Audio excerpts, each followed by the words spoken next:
maaleykum mbokk internet de Femme Vision TV. waaw xam nga ni situation bi nekk Sénégal actuellement te bi ñu war a njëkk a def d'abord mooy ñu toog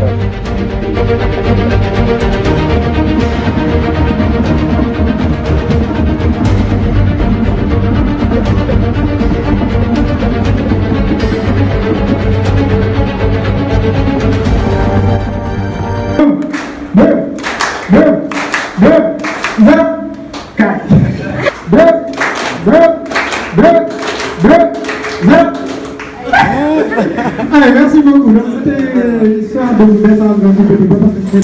Alors je suis Monsieur Diop Yankhoba, plus connu sous le nom de Diop Jobs, le serviteur de la jeunesse sous l'ombre de Thionian. Je suis qui? Hein? Je suis qui? Je suis le directeur de ESCOA, l'école supérieure de commerce et d'administration. En même temps, je suis le coordonnateur du mouvement Jëf ak Thionian au niveau du département de Dakar. Et en même temps, je suis un serviteur de la jeunesse. Point. Mais je vais toujours continuer avec la mission dont on m'a attribué tout à l'heure, qui est de vous parler qui est le président Thionian, quelle est sa philosophie, son parcours de Kaolack, Medina Baye jusqu'aux États-Unis, mais aux États-Unis, aujourd'hui à Jëf Zone. Qui est le président Thionian? Alors si on vous pose la question de savoir qui est le big leader, le mentor Thionian, mais sachez que Thionian, c'est un jeune comme vous et moi. Sachez que Thionian, c'est un Sénégalais comme vous et moi. C'est un citoyen sénégalais comme vous et moi. Natif de Kaolack, plus près du nekk ci kër gi nga xam ne sa waajur bu jigéen dafa am yeneen wujj ci biir kër gi mu metti woon lool ci moom parce que Thione mu ngi ñuy nettalil barke démb yaayam wax ma dëgg Thione mu ngi ñuy nettalil ne waajuram bu jigéen daj na coono bu waajur bu jigéen di daj ci kër nee na da doon am sax ay bés ñu woowi woon ko ne ko Thione kaay seet si sa waajur bu jigéen ndax ci melukaan ga mu ne nee ko ñu ko doon dóor bu laaloon bagaasu ab wujjam ñu dóor ko indi leen ko ca ay métit moom mu doon dund ci loolu doon teg bëtam ci loolu doon gis li ni mel Thione mu ne loolu taxul koo découragé mu nekk ci kër ga ba keroog gi nga xam ne mu ngi génn kër ga Thione nee na ci biir éternel benn bataaxal benn téere bu mu bind muy mémoire d'un éternel optimiste Thione mu ngi ñuy wax foofu yaayam wax ma dëgg moom mu wax ma dëgg Thione nee na da doon dem jamono yaayam bu jooyaan dem ci papaam muy ki nga xam ne moo waajur bu góoru yaayam muy maam Thione ñu tuddee ko Thionian mu ne bu jooyoon dem foofu noonu daal di wax ak papaam mooy yaayam bu demoon ci papaam ne ko papa man sonn naa ci kër ga papaam daka daan ne demal nga muñ li may gis ëllëg muy ñëw Thione mooy sa doom dina la fompal say rongoñ yaayam ne ko ah papa yàlla naa ko fekkee man parce que méttit nga ma fay daj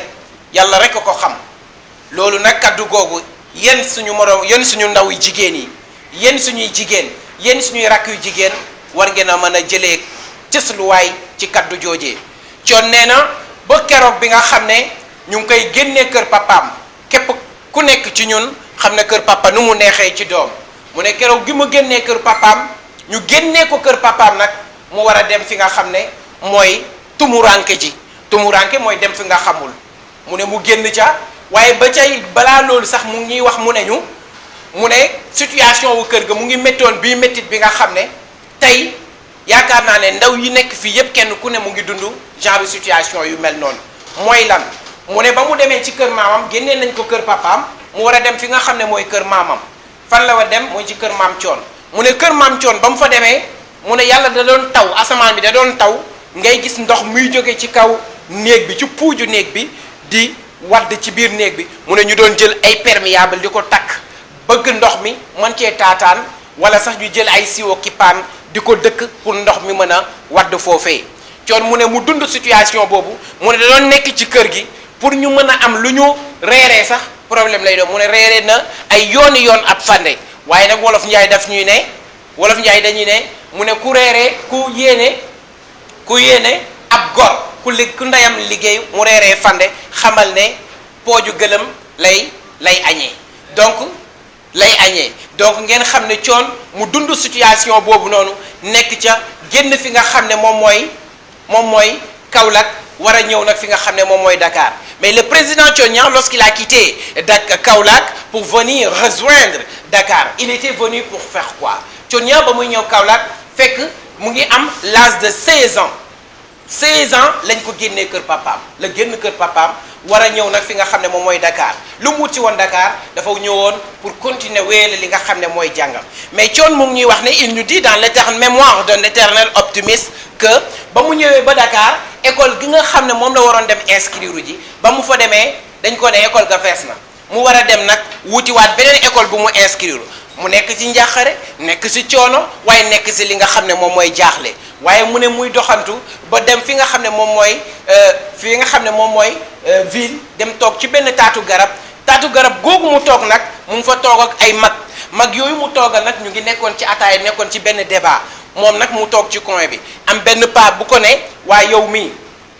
yow yaa ngi toog noppi rek lan moo tax nga noppi lan mooy say mébét président Thione Niang daan di ko wax mébétam ba mu ko waxee mébétam mu ne ko dama demoon ci benn école pour inscrire foofu noonu waaye yàlla def ne nañ école boobu fees na mu ne ko léegi nag mu ne ko xaw ma li may def mu ne ko léegi da ngay ñëw man dinaa joxante ak yow rendez-vous yóbbu la ci benn sama benn collègue bi nga xam ne peut-être bu ma waxtaanee ak moom mën na la jël ci école am ci la ko jàpp ci loxoom yóbbu ko kooku nag paa boobu lañ doon wax tonton Sorano mu daal di jàpp ci loxoom yóbbu Thione Niang ci directeur ki nga xam ne mooy école Blaise Diagne ba président demee foofu noonu fekkanteeg moom foofu mu daal di ko présenté ki nga xam ne moom moo ne woon directeur ba sa jamono googu noonu kooku daal di ko accepté président Thione Niang nekk ca fa la jàngee bokk ci club d'anglais ba jiite club d'anglais ba commencé doon ko excellent daal di jàng nag ba daal di am li nga xam ne moom mooy bagam ba mu amee bagam nag président mu ne xel matti woon na pour dem fi nga xam ne moom mooy tugal dem jàng ji fi nga xam ne moom mooy États-Unis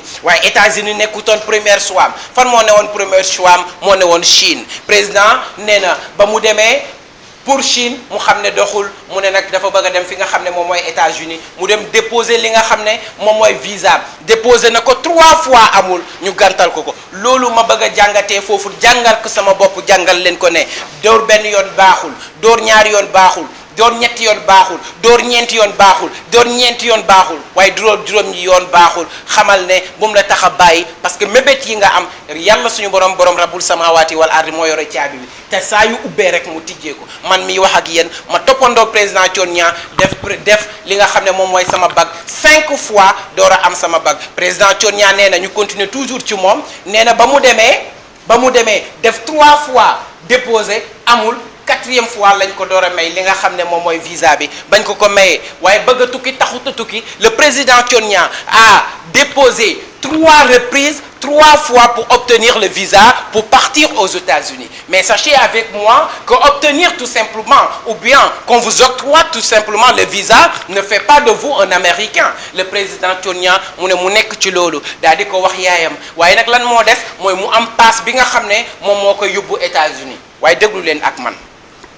président Thione Niang nee na ba mu ko waxee yaayam yorul paas bi moom yorul paas bi yaayam daal di jóg nag daal di dugg ci mbokk yi fu mu dugg fëgg buntu bi daal di balaa ngay dëgg ne yàlla du tëj buntu tëj fenêtre fekk ngëm-ngëm dafa nekk ci sa xol waaye ngëm-ngëm googu moo nekkoon ci xolu le président Thione Niang mu ne yaayam daal di dugg ci mbokk yi yaayam daal di dugg ci doom baay yi yaayam daal di dugg ci ñi nga xam ne mooy askan wi waaye ñëpp daal di ko ne liggéeyu ndeyam la ndeyam a ko fa liggéey kii du am ba kenn moo jóge fi nga xam ne mooy bitim réew ca tugal ñëw lebal ko paas bi ba mu koy lebal paas bi mu ngi ko lebal paas bi sec président Thione Niang ba mu fayee li nga xam ne moom mooy billet bi mu ngi desee 10 000 francs ci poosam loolu la wàccee fi nga xam ne mooy États-Unis waaye déglu leen président moom mu wax ma dëgg waaye yaayam wax ma dëgg mu ne ma ba mu wàccee foofu noonu président mu ne la ka doon xamle ne fi mu wàcc nii ak Sénégal lu leen wuutale mooy langue bañ doon utiliser mooy anglais ba ak xanaa boog yenn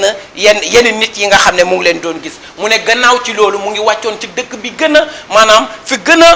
gën a reculer ci ay barak fa la dem wàcc ji foofu lañ ko dalal mu ne ba mu dalee foofu loolu nag mu ne ñun ñi ñu war cee jàngee ne képp ku nekk war a tàmbale ab yëf bul waroo mën a tàmbale rek yegg fenn fi waaye war na am tàmbalekaay mën nga am fa nga xam ne foofu nga jógee mais écoutez le président Thione Niang ma ne ba mu demee foofu dëkk bi dëgër lool mu métti lool mu ne jaar na ci plongeur mooy raxas ay ndab waaye dëggal président Thione Niang mu ne jaar na ci li nga xam ne moom mooy boucherie waaye dëggal président Thione Niang mu ne jaar na ci li nga xam ne mooy nekk sax di délivrer ay cours ñu koy fay waaye nekk na sax di def li nga xam ne mooy traversée di jëggale ay nit ñi waaye loolu ba mu koy def lan la ko doon def mu ngi ko doon def sur le don de choix li nga xam ne moom mooy le social président Thione Niang mu ne mu nekk ci loolu di liggéey jour bi mu amee salaire bi njëkk moom mu wax ma dëgg mu bind ma jàng yaayam wax ma dëgg président Thione Niang nee na gannaaw ci ba nga xamante ne mu am ne salaire am bu njëkk dafa daw Western Union pour envoyer ko yaayam mu ne yaayam nag wax ma leeralal ma dëgg mu ne jour bañ ko envoyé Thione daal di jël téléphone woo yaayam ne ko yaay envoyé naa la xaalis lii jëndal ci dund ngeen dundee ko ca kër ga lii jox ko sama papa mu ñaanal ma ci yàlla waaye lii jëlal nga wut ci xale bu jigéen bu lay jàppale parce que jëm nga mag waaye dëgg leen président Thione Niang mu ne pareegul sax yaayam ñaanalal gul ko mu ne crédit ba jamono googu jamono ligne bi la ligne daal di jeex président Thione Niang daal di jooy yaayam tamit nekk ci méttit parce que ñaanalal gul doomam sax ci xiwal gi mu ko defal ligne ba daal di jeex président mu ne guddi googu moom nelawul waaye dëggal yaayam li ma wax yaayam nee na mu daw ñu ne ko Western Union la fu mu dem ñu ne ko du fii mu ne def na ñetti fan pour mu récupérer xaalis jooju mu ne ba mu récupérer xaalis googu ak jamono gi ñu toll nii mu dafa meloon ni ay millions la woon ci woom mu defal ko lu mu bëgg Thione xoolal mu nekk ci def mbaax jiw mbaax nekk fa ba doon le président des jeunes démocrates au niveau des États-Unis le président Thione Niang est devenu le président des jeunes démocrates au niveau des États-Unis il a collaboré il a travaillé avec celui qu'on appelle Barack Obama le premier président noir des États-Unis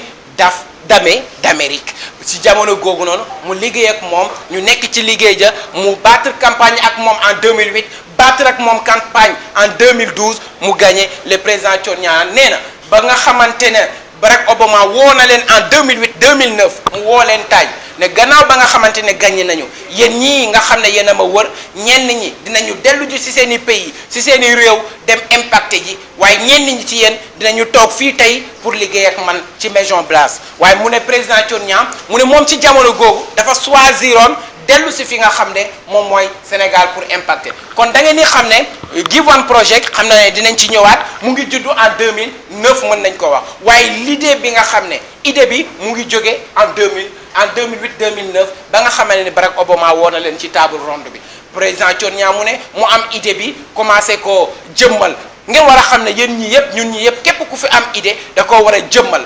képp ku am idée da koo war a respecter da koo war a fonk président Thione Niang mu ne mu nekk ci loolu en 2009 ba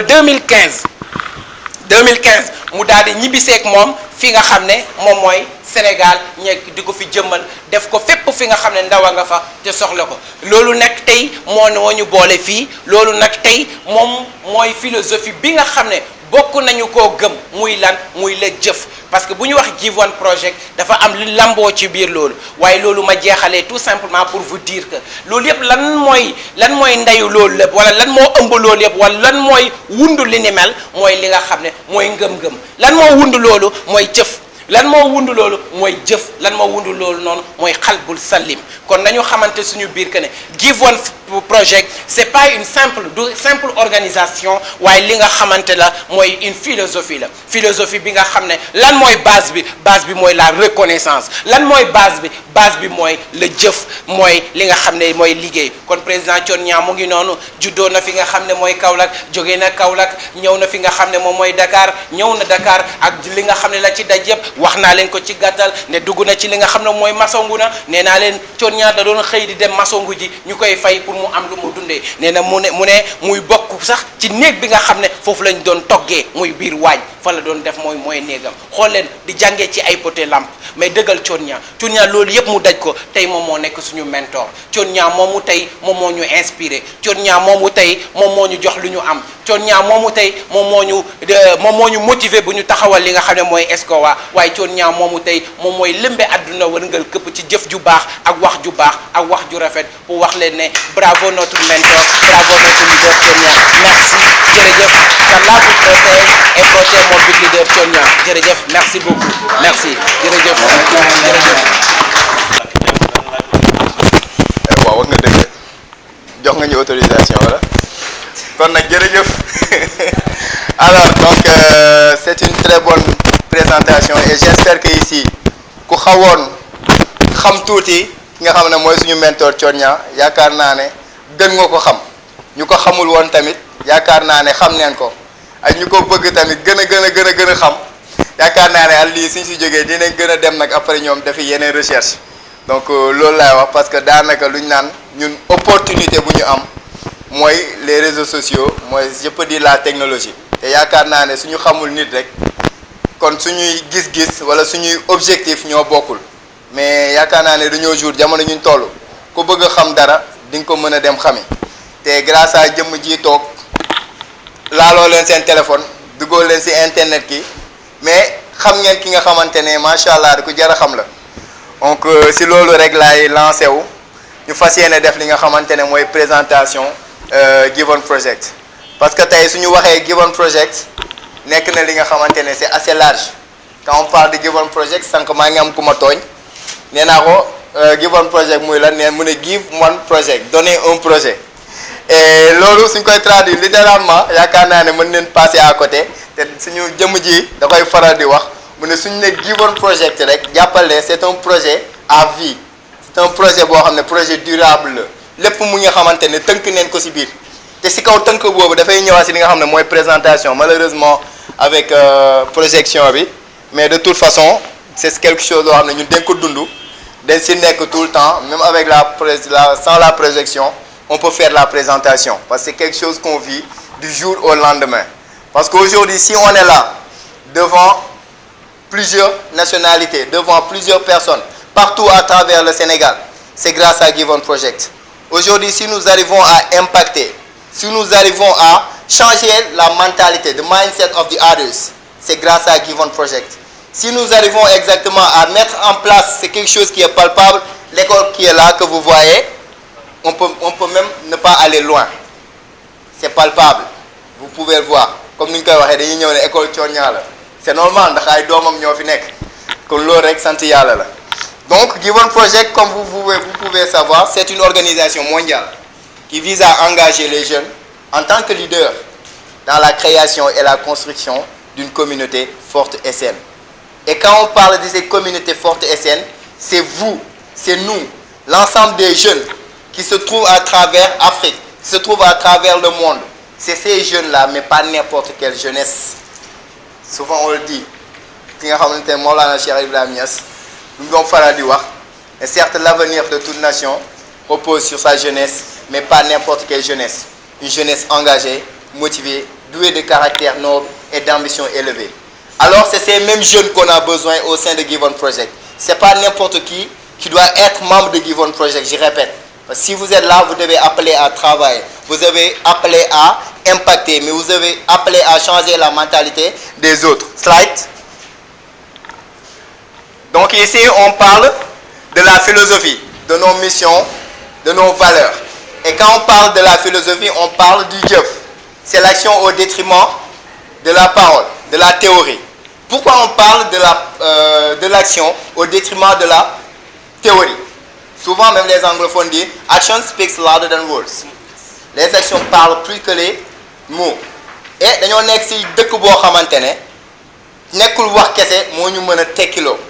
nekkul wax kese moo ñu mën a avancer loo mais c'est à travers l'action et aujourd'hui si on voit les jeunes qui sont autour de Given Project qui impactent qui créent leurs entreprises c'est parce qu'ils sont dans le jëf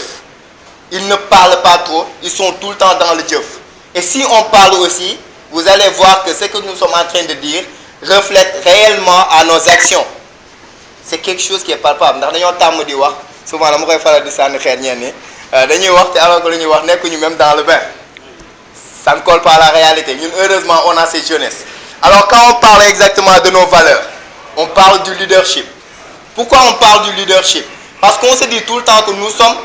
une image, nous sommes nos propres produits. Et ici, à Given Project, à travers le leadership, nous arrivons à cumuler pas mal de compétences qui permettront exactement à montrer la voie aux autres. Parce que quand on parle du leadership, on parle de la capacité d'influencer. Quand on parle du leadership, on parle exactement de la communication, le pouvoir de communiquer. Quand on parle du leadership, on parle des différentes qualités qu'on peut regrouper, comme déjà l'esprit d'ouverture, on parle exactement de la capacité d'adaptation, on parle exactement de ce qu'on appelle le sens de la responsabilité.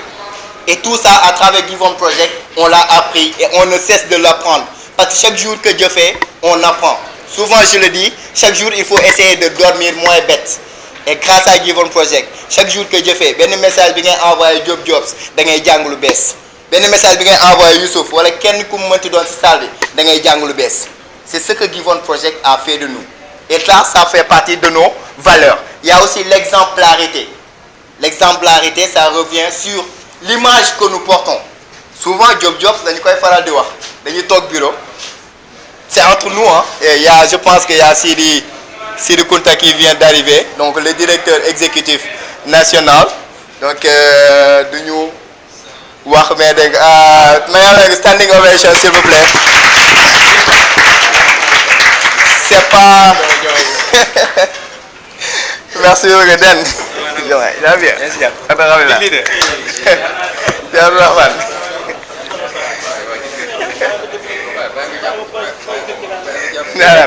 jaata rek jàmba sax alhamdulilah. salaamaaleykum. mu ngi jéegi voilà. donc pourquoi ñu doon wax un peu ci exemplarité da la ñuy dalal ñi nga xamante ne tey ñoom ñooñu ŋànk lu tax ñu wax ko ndax tey suñu waxee Given Project ces réalisations yu ñu jot a def muy métti di taw di naaj c'est grâce à jëmm ji mooy sacrifier boppam di sacrifier liggéeyam di def lépp di dem région par région di installer les différentes coordinations muy guddi di naaj di taw di tàng lépp da doon sacrifier da ko def au moment où on vous parle il a quitté Birkelane il a laissé du travail là-bas il a tout fait pour être présent et c'était pas du tout facile donc sacrifice yi nii ñu bëri amaana ñu ngi nekk fii Dakar mënuñu ko def te fii Escowa la bu jógee région par région di traverser ñëw pour fekkee ko donc dañ lay dalal bu baax nga xam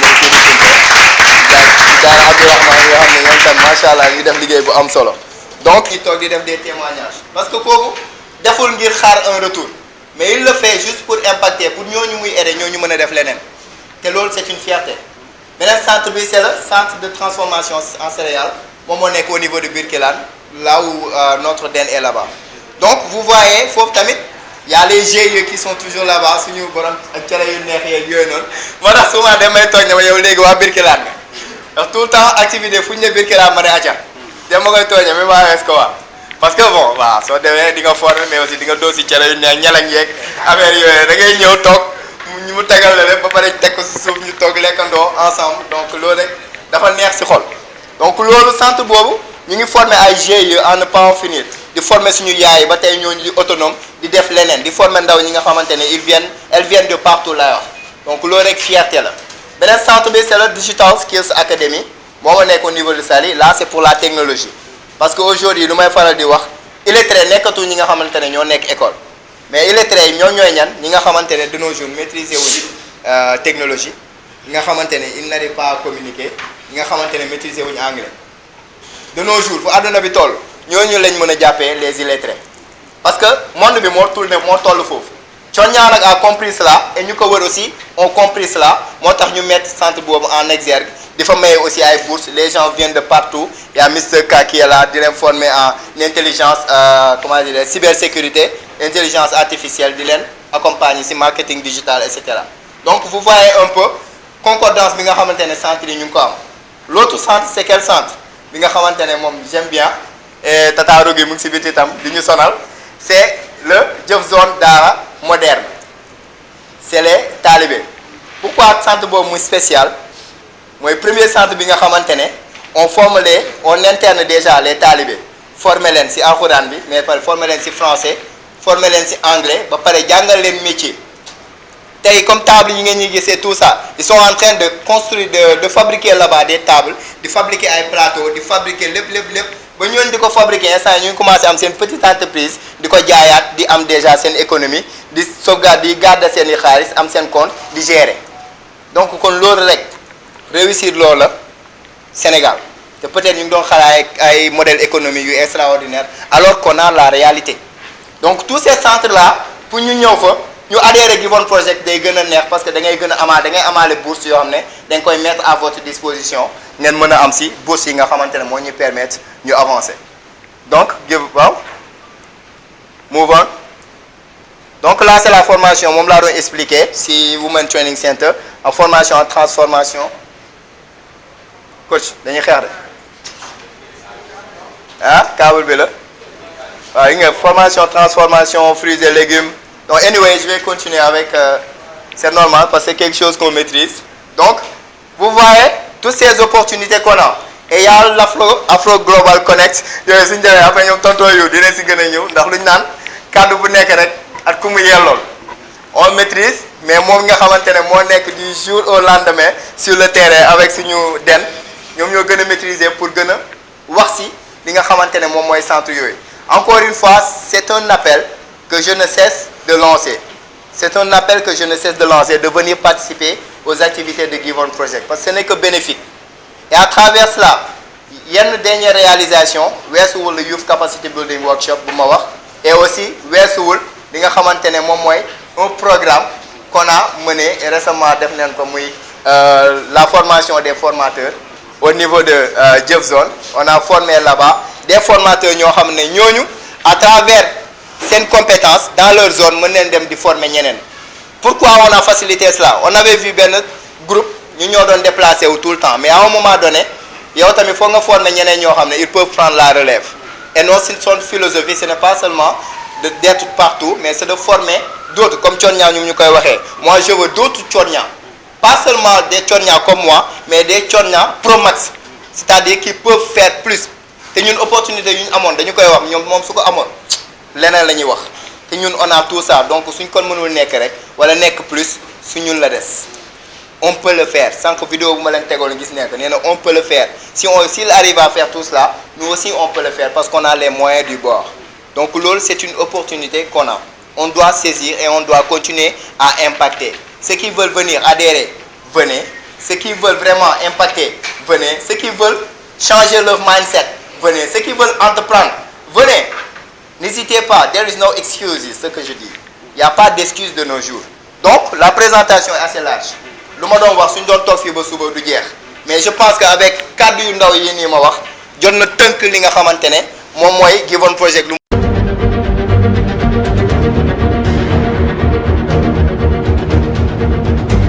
maaleykum mbokk internet Femme Vision TV. waaw xam nga ñun situation bi nekk Sénégal te bi ñu war a njëkk a def d'abord mooy ñu doxal